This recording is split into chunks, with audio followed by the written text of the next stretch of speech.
Marines now has been delayed until Wednesday morning so the full force can land here all at once.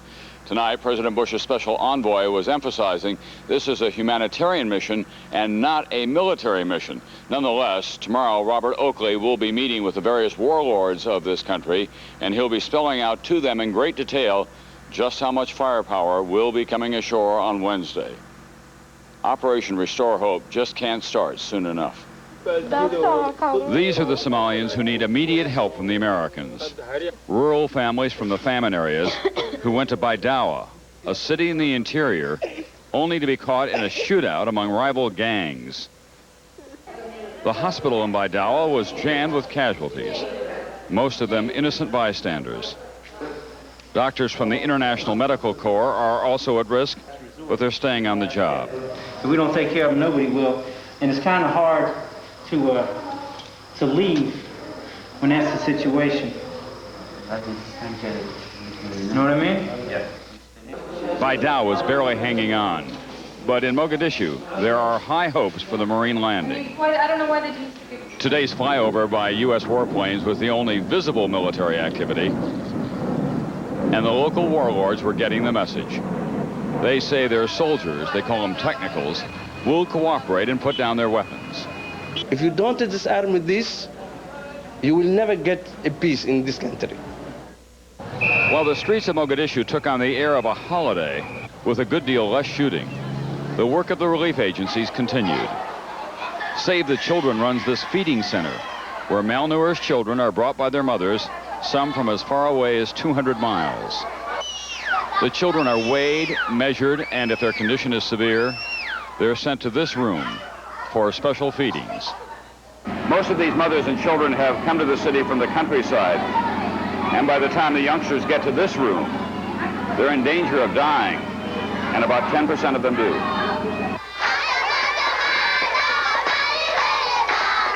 For the 90% who do recover, a second chance at childhood, a second chance at life.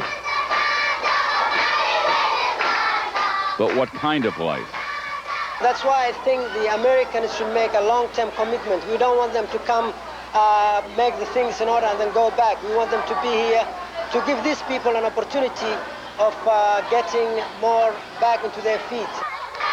If they're to have a future, there must be a long-term political solution to go with this short-term rescue, or this tragic cycle will only be repeated.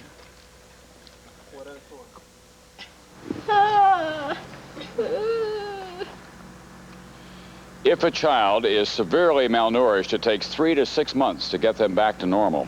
Operation Restore Hope, of course, is a humanitarian mission, but this will be a military operation.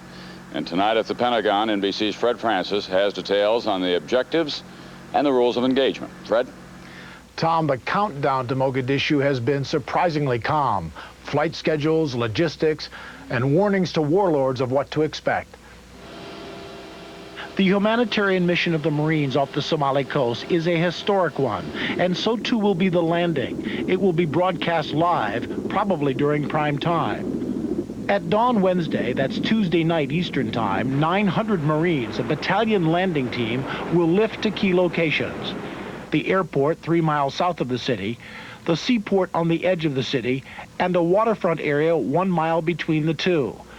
Defense officials expect the airport to be secure by mid-morning Wednesday, in time for the first cargo planes carrying Air Force flight line crews.